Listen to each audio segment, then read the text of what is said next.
दोस्तों अगर आप भी स्टार ट्रैक के फैन हो तो आपको एक मटेरियल के बारे में याद होगा जो कि उसके अंदर बताया गया था, जिसका नाम है ट्रांसपेरेंट एल्यूमिनियम।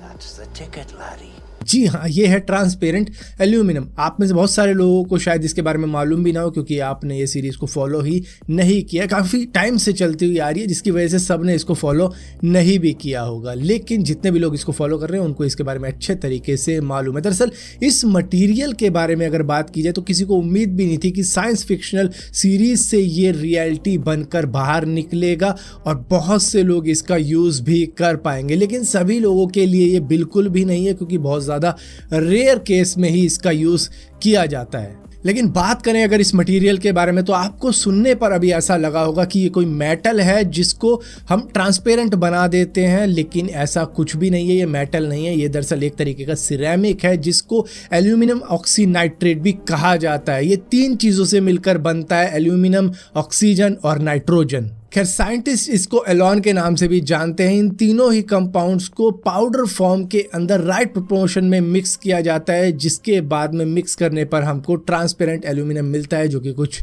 इस तरीके का क्रिस्टल क्लियर हमको दिखता है। अगर इसकी रिसर्च के ऊपर बात की जाए तो ये 1960 से लेकर 1970 के बीच में काफ़ी इसके ऊपर रिसर्च चली थी और किसी को भी नहीं लगा था कि ये रियलिटी बनकर आएगा। लेकिन आज ये एक रियलिटी भी बना हुआ है और सरप्राइजिंग ये है कि इसके बारे में अब हमको मालूम चल रहा है। अभी तक हमको तो बस यही मालूम रहता था कि भैया गोरिल्ला ग्लास है, ये ग्लास है, वो ग्लास है, वही सबसे ज़्यादा स्ट्रॉन्ग है। लेकिन ये भी बहुत ज़्यादा स्ट्रॉन्ग है, जिसको नासा और स्पेस प्रोजेक्ट के अंदर यूज़ भी किया जाता है और यहाँ तक कि बुलेट प्रूफिंग ग्लासेस को बनाने में भी इसी का यूज किया जाता है। खैर अगर ये बुलेट रोक सकता है तो ये काफ़ी ज़्यादा पावरफुल तो है ही, लेकिन सिर्फ इसकी 1.6 इंच की थिकनेस का ग्लास एक .50 कैलिबर राइफल से चलाई गई बुलेट को आराम से रोक सकता है। लेकिन ऐसा नहीं है कि ये सिर्फ इन्हीं केसेस के अंदर यूज़ किया जाता है, कई जगहों पर इसको ऑप्टिकल लेंसेज के रूप में भी यूज़ किया जाता है। लेकिन ये इतने बड़े पैमाने पर यूज़ नहीं होता, क्योंकि ये काफ़ी ज़्यादा एक्सपेंसिव तरीके के साथ में बनाया जाता है, जिसकी वजह से बस कुछ ही जगहों पर इसका यूज़ है।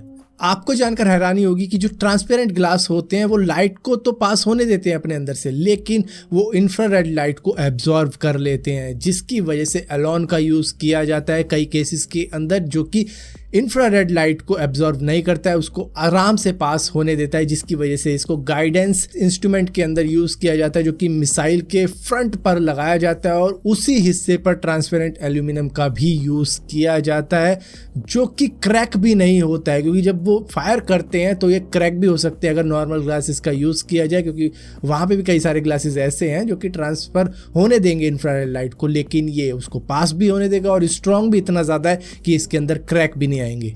अब बात आती है स्पेस टूरिज्म की या स्पेस से रिलेटेड प्रोजेक्ट्स की, जिसके अंदर इसका यूज़ किया जाता है, क्योंकि जो छोटे छोटे माइक्रो मीटेओराइट होते हैं वो टकराते हैं, डिब्रीज वगैरह स्पेस में काफ़ी ज़्यादा है, चाहे कंकर के बराबर हो, लेकिन उसका इम्पैक्ट किसी बुलेट की एनर्जी से भी ज़्यादा होता है। तो उसको सहने के लिए भी इसी तरीके के ग्लासेस का यूज़ किया जाता है, बल्कि इस तरीके नहीं, बल्कि ट्रांसपेरेंट एल्यूमिनियम ग्लास का ही यूज़ किया जाता है। लेकिन इसको बनाना बिल्कुल भी इजी नहीं रहता है, इसका जो प्रोसेस रहता है वो काफ़ी ज़्यादा एक्सपेंसिव रहता है। वरना अगर आपके स्मार्टफोन के ऊपर ये स्क्रीन होती तो आपका स्मार्टफोन कभी टूटता ही नहीं, वो सालों साल चलता। तो अब बात आती है कि इसको बनाया किस तरीके से जाता है और इसका प्रोसीजर इतना ज़्यादा एक्सपेंसिव क्यों है। दरअसल एल्यूमिनियम ऑक्सीनाइट्रेट पाउडर को लिया जाता है और उसको हाइड्रोलिक फ्लूइड के साथ में मिक्स करने के बाद में 7000 किलो पर इंच के हिसाब से प्रेशराइज किया जाता है, तब जाके ये ग्लास तैयार होता है। लेकिन उसके बाद में भी इसकी कई